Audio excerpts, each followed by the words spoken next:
उससे पहले दो चार बातें आप अपनी कहूँगा मैं, तब तक आपके सवाल, कुछ अच्छे सवाल जो मुझे लगेगा कि उनका जवाब देना अपेक्षित है, उनका जवाब देने का प्रयास करूँगा। दो चीज़ें मैं चर्चा कर रहा था।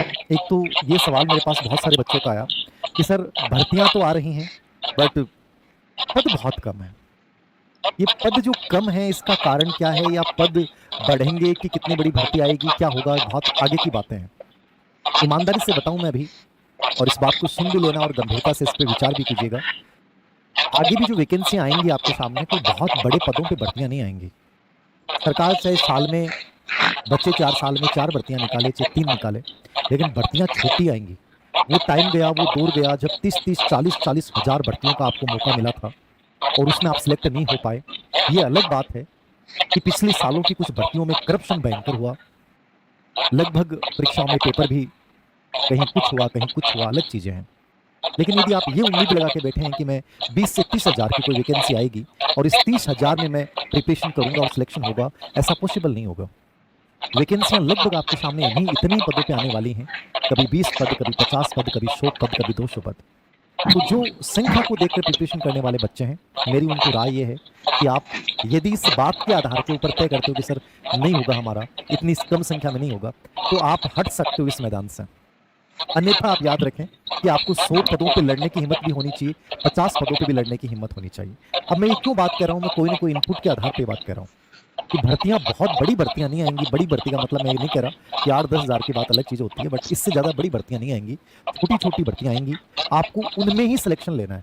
यदि आप टीचर बनने का सपना देख रहे हैं तो फिर आपके दिमाग में ये चीज होनी चाहिए कि मैं इसको बहुत बढ़िया तरीके से करूं। जो मेरे से कई बच्चों ने पूछा उसका मैं जवाब देता हूं कि सर उलझे वैसे हैं कि सर ये भर्ती भी है, रेट भी है, रेट मेरी पात्रता हो गई, मैं मेंस की कर रहा हूँ, ग्रेड फेस्ट में वैकेंसी कम है, या क्या करूँ। देखो दो चीज़ें हैं।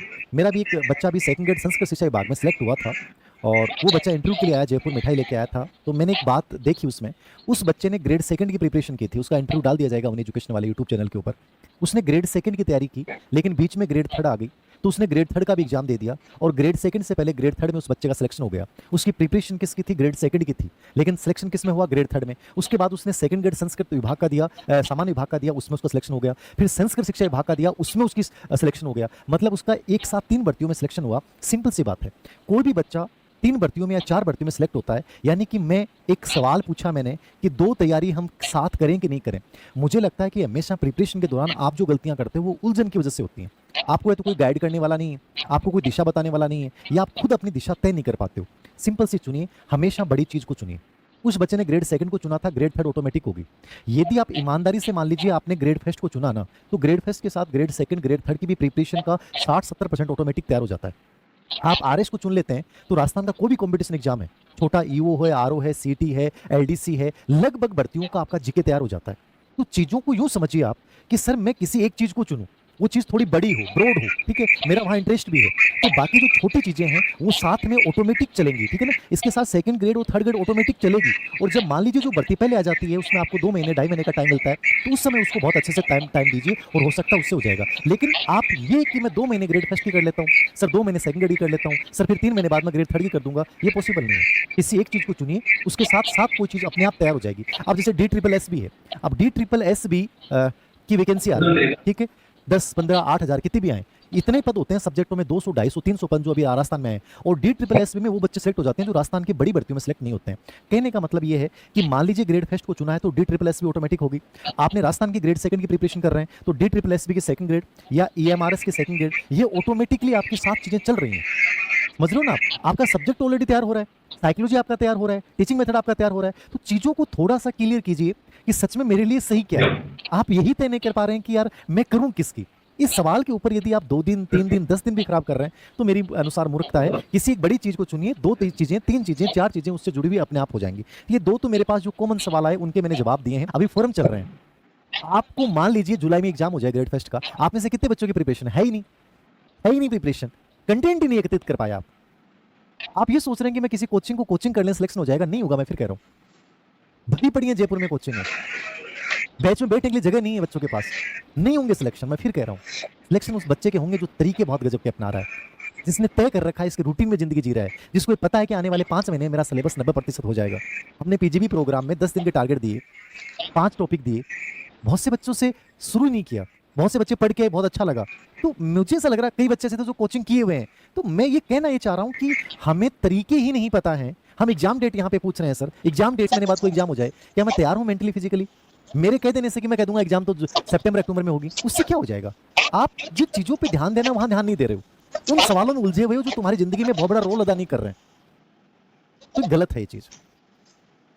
सर आपके अनुसार रिटमेंस कितने पदों पे आएगी? दूसरा बेवकूफी भरा सवाल। मैंने कहा कि तुम पद को देखकर प्रिपरेशन टीचर बनना चाहते हो, ख्वाब छोड़ दो।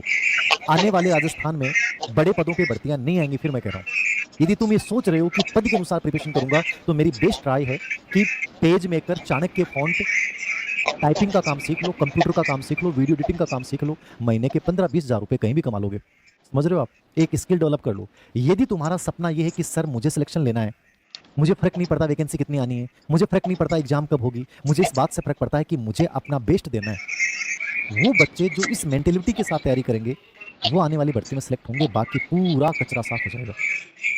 बड़े पद नहीं आएंगे, फिर मैं बोल रहा हूँ। इतने पद आएंगे, कब एग्जाम होगी, इन सवालों से ऊपर उठ जाइए यदि अभी भी इन उलझे हुए। DSSS में फर्स्ट ग्रेड के लिए तो सीटेट जरूरी नहीं होती है, बाकी थर्ड ग्रेड के लिए होती है। अब देखो सेकंड ग्रेड के लिए भी पिछली बार तो थी नहीं, अब ये कर दें तो कर दें TGT। रिटमेंस का एग्जाम कब होगा? फिर बड़ा सवाल।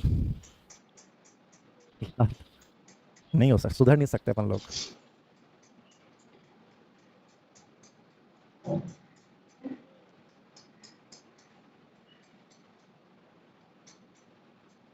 देखो ऐसा है कि भर्ती आएगी, अब ये इस भर्ती का क्या होता है पता नहीं, बट आएगी जरूर। लास्ट 35 डे हैं सर ग्रेड सेकंड संस्कृत शिक्षा विभाग की प्रिपरेशन के लिए, क्या करें? मुझे लगता है कि जब अपने वजूद अस्तित्व की लड़ाई हो तो आदमी को सब कुछ झोंकना चाहिए। और जहाँ लड़ाई वजूद की होती है ना, वहाँ आदमी कभी ये सवाल नहीं पूछता है कितने पदों पे भर्ती आएगी, कितने दिन बचे हैं। 35 दिन बचे हैं, 30 दिन बचे हैं। ग्रेड फेस्ट का संस्कृत शिक्षा विभाग का दे रहे हो, 5 दिन बचे हो आपके पास। अपना जो आपके पास कंटेंट है उसको कितनी बार रिवाइज कर पाते हो, कितनी पॉजिटिविटी के साथ एग्जाम हॉल में जाते हो। आपको ये पता होना चाहिए कि मुझे पेपर को हल करने का तरीका क्या है। ये चीज़ें इंपॉर्टेंट है लास्ट टाइम में। अब कोई कंटेंट चेंज करने की जरूरत नहीं है, जो पढ़ा है उसी को रिवाइज करें, जो कंटेंट आपके पास है उसी पे विश्वास रखें और उसको लेकर आगे बढ़ें। तो चीज़ें थोड़ा सा आपको बदलना पड़ेगा, अपने तौर तरीके समझिए, उनमें सुधार कीजिए, प्रतिदिन 1% की ग्रोथ के साथ आगे बढ़िए, बहुत जरूरी चीज़ है। सीटेट में 90 नंबर चाहिए DSSS के लिए। एज कंपल्सरी 18 साल जरूरी है। तो लास्ट चांस है रिट, लास्ट चांस होंगे तो आदमी के प्रयास गजब के होंगे। समझ रहे हो आप? लास्ट चांस आपके लिए होते नहीं, वरना ये बेवकूफ़ी भरे सवाल कभी नहीं पूछोगे। गणित की शिक्षण विधियां टाइप हो रही हैं, ले लेना। यद्यपि गणित के लिए एक बुक रामनिवास मथुरिया की भी ठीक आती है, वो भी आप देख सकते हैं, ठीक है ना? देख लेना, मैथ्स में रामनिवास मथुरिया ठीक है। हमारे उन्हीं की भी हमने पहले कोई राइटर थे उनके साथ निकाली थी, बट उनका परफॉर्मेंस अच्छी नहीं, उनमें गलतियाँ थी, तो वो किताब बंद कर दी हमने, मैथ सब्जेक्ट को लेकर, ग्रेड फर्स्ट ग्रेड सेकंड दोनों को लेकर। पशु परिचय के लिए लास्ट 20 दिन की रणनीति बताएं। रणनीतियाँ कुछ नहीं है, 20 दिन की जो कंटेंट पढ़ा है ना उसको बार बार रिपीट करो, PYQ को देख लीजिए लास्ट के, ठीक है? खुद में पॉजिटिविटी रखिए, यही सबसे बेस्ट तरीके होते हैं लास्ट टाइम में। जो है आपके पास बढ़िया है। सेकंड ग्रेड का कोर्स हो गया है मान लीजिए आपका, तो अब आप जो है एक रूटीन बनाइए, पूरे सिलेबस को टुकड़ों में बांटिए। जैसे हमने PGP प्रोग्राम में डिवाइड किया है कि 10 दिन के हम टारगेट देते हैं, तो आप अपने आप को टारगेट दीजिए कि मुझे आने वाले 10 डेज में ये 6 टॉपिक तैयार करना है। साथ में सभी विषयों को लेकर चले कि एक ज्योग्राफी का होगा, एक हिस्ट्री क्लास संस्कृति का होगा, एक साइकोलॉजी का होगा, सब्जेक्ट के 2 टॉपिक हो गए। ऐसे टारगेट दें अपने आप को, और टारगेट देने के बाद अपना मूल्यांकन करें। अब जैसे PGP प्रोग्राम में तो क्या हम खुद कर रहे हैं, हम बच्चों से बात कर रहे हैं, हम उनकी कमियों पे बात कर रहे हैं, फिर उनका स्कोर कार्ड जारी होगा, उस स्कोर कार्ड में इंप्रूवमेंट कैसे करना है, तो ये आप भी खुद कर सकते हो। आप अपने खुद के मेंटर बनिए और खुद के साथ वर्क कीजिए, धीरे धीरे आपको लगेगा कि बहुत सुधार हो रहा है और चीज़ें बदल जाती हैं। यदि शिद्दत के साथ चीज़ें की जाती हैं तो बदल जाती हैं। बाकी मैं तो ये कहूँगा कि आने वाले टाइम में वही बच्चा सेलेक्ट हो पाएगा जो खुद अपना मूल्यांकन बहुत अच्छे से कर रहा है, जो खुद एक डिसिप्लिन क्रिएट कर रहा है, खुद अपना एक शेड्यूल बना रहा है। तो ये बहुत जरूरी है। अब वो टाइम गया जब आप कोचिंग कर लेते थे, आप किताबों को रट लेते थे, सिलेक्शन हो जाता था, वो टाइम नहीं गया। अब टाइम आ गया वही माइनर वर्क करने का, अपने ऊपर वर्क करने का टाइम शुरू हो गया। और ये PGP प्रोग्राम हमने जो स्टार्ट किया वो इसी IIT वाले पैटर्न को ध्यान में रखे किया कि जैसे वहाँ बच्चों के साथ वर्क किया जाता है, वहाँ हम उसी पैटर्न पे काम करने की कोशिश कर रहे हैं। तो ये आप खुद भी कर सकते हो, जरूरी नहीं है कि आप मैं आपका मेंटर बनूं, आप खुद अपने मेंटर बनिए, खुद अपने साथ वर्क कीजिए। और जिंदगी में बहुत ज़्यादा जरूरत नहीं होती है चीज़ों की, और ना बहुत ज़्यादा संसाधनों की जरूरत होती है, बस थोड़ी सी इच्छा शक्ति की जरूरत होती है कि अगर मुझे सर करना है इन 6 महीनों में, 7 महीनों में इन चीज़ों को ऐसे मेंटेन करना है, कर लोगे आराम से। बाकी मैंने कहा कि राजस्थान की भर्ती के साथ DSSS भी, हरियाणा TGT PGT के साथ स्टेट आई हुई है, तो हरियाणा वाला दीजिए ना, ठीक है? MP के आया हुआ तो MP वाला दीजिए ना। मतलब चीज़ों को रिलेवेंट कर लो, एक चीज़ अच्छे से करोगे दूसरी ऑटोमेटिकली हो जाएगी। इंग्लिश टीचिंग मेथड बी के रस्तोगी की किताब आती है, दक्ष की बढ़िया किताब है।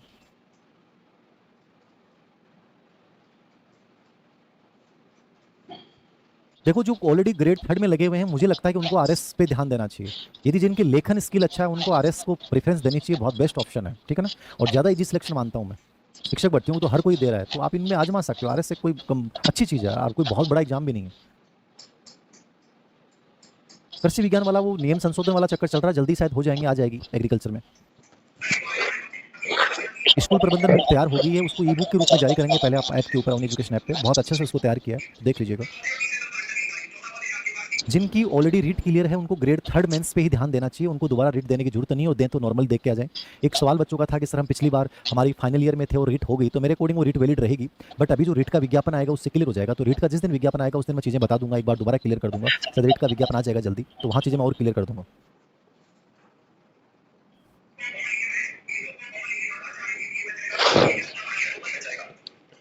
ईटीआई वैकेंसी बेटा सब आएंगे, वैकेंसी देखो सब आनी है, थोड़ा सा बस आपको पेशेंस रखना है चीज़ों को। और जो हमने एक नाम दिया ना प्रोग्राम का, पेशन, उस जुनून के साथ आगे बढ़ना है। तो चीज़ों को थोड़ा सा अलग तरीके से करोगे ना, हटके करोगे ना, तो चीज़ें हो जाएंगी। और तुम एक ढर्रे में चल रहे हो, कोचिंगों के भरोसे बैठे हो, तो काम नहीं चलेगा। थोड़ा सा अपने अंदर बदलाव लाना पड़ेगा, पढ़ने के तरीकों में बदलाव लाना पड़ेगा, थोड़ा सा खुद पे विश्वास रखना पड़ेगा, थोड़ा सा ये एबिलिटी डेवलप करनी पड़ेगी कि मैं 5 पोस्ट में भी सिलेक्शन ले सकता हूँ। बस वो 5 पोस्ट वाला नजरिया डेवलप करना पड़ेगा। आप ये तो भूल जाइए कि 2-2 हज़ार सब्जेक्ट की वैकेंसी आएंगी, नहीं, वो तो पॉसिबल ही नहीं होगा। ये वर्तमान सरकार इस बात में विश्वास रखती है कि हर साल चाहे हम एक छोटी वैकेंसी निकालें, बट धीरे धीरे निकालें, टुकड़ों में निकालें, एक साथ वैकेंसी नहीं निकालेंगे। आपको फिर बोल रहा हूं मैं। तो इसलिए आप ये सोच रहे हैं कि इतने पद खाली हैं, वैकेंसी आ जाएंगी, नहीं आएंगी। आप मान के चलिए छोटी छोटी भर्तियां आएंगी, तो आपको अपने आप को साबित करना है, तो छोटी भर्ती की मेंटेलिटी के अनुसार आगे बढ़िए। थोड़े से अपने अंदर अच्छे सुधार लेके आइए, अपने पढ़ने के तरीके बहुत बेहतरीन बनाइए, ठीक है ना। अपने औजारों को थोड़ा सा पेनापन लाइए, तो चीज़ें आसान हो जाएंगी, बन जाओगे आप। बाकी तो यही सवाल थे, बाकी सबके सवाल सुने भी नहीं जाते हैं। 8 पोस्ट में बेटा 8 बहुत होती हैं, करोगे तो। DSSS भी KVS में भी तो आएंगे ना, तो उन चीज़ों को रिलेवेंट कर लो ना। EMRS की वैकेंसी आएगी। एक दिन में कितने सब्जेक्ट पढ़े, मेरे अकॉर्डिंग 3 से 4 सब्जेक्ट लेके चलने चाहिए, मेरी पर्सनल राय। नंबर में कैसे इंप्रूव करें, 2 तरीके होते हैं। अपना एक चार्ट बनाइए, जैसे हम पीजीबी प्रोग्राम में बनाए, रजिस्टर तैयार कीजिए, आपके पिछले टेस्ट में नंबर कम क्यों आए, उनके कारण क्या, उनको नोट कीजिए, फिर उन कमियों को दूर करना है। तो वर्क करोगे ना तो चीज़ें हो जाएंगी, और नंबर बढ़ाए जा सकते हैं। कमियों पे वर्क करना, अपने ऊपर वर्क करोगे ना तो चीज़ें होंगी। आप भरोसे बैठो तो चीज़ें नहीं होंगी, बदलना पड़ेगा चीज़ों को। चलिए okay, thank you. Teaching method का मैंने बता दिया, टीचिंग मेथड को लेकर हम छोटा सा कोर्स भी जारी करेंगे, टेस्ट भी जारी करेंगे। उसमें टीचिंग मेथड का लगभग कवर हो जाएगा, REET plus third grade mains को लेकर। उसमें इतना कंटेंट दे देंगे कि हो जाएगा, ठीक है ना। तो वो कर देंगे जारी उसके ऊपर। और बाकी कुछ नहीं है, बाकी कोई सवाल होंगे, चीज़ें होंगी तो देख लेंगे, ठीक है। ओके, स्पेशल की आएंगी वैकेंसी, तो क्योंकि न्यू एजुकेशन पॉलिसी अकॉर्डिंग प्रावधान है। छत्तीसगढ़ की टास्क आधारित टेस्ट से चलाएंगे, जीके वाले पार्ट की चलाएंगे। ओके, विशेष शिक्षक की पोस्ट तो आएंगी NEP के अनुसार, आप कितनी आती हैं पता नहीं। छत्तीसगढ़ मनोविज्ञान बुक ऑलरेडी मार्केट में चल रही है, वही है। तो सेकंड और थर्ड यूनिट तो आपके सब्जेक्ट के साथ आएंगी 20%, वो सेम मैटर कंटेंट है। और फर्स्ट यूनिट जो सब्जेक्ट इसमें जीके में आ जाएगी, तो उसमें भी सेम कंटेंट है, वो 5-6 टॉपिक है। तो वो नई वाली चल रही है अभी, वो ले सकते हैं। और उसमें पेडागोजी ICT बहुत अच्छे से डाली है मैंने, तो कोई दिक्कत नहीं आएगी आपको। रीट की टेस्ट सीरीज चल रही है, देख लीजिएगा, psychology. Okay, thank you very much.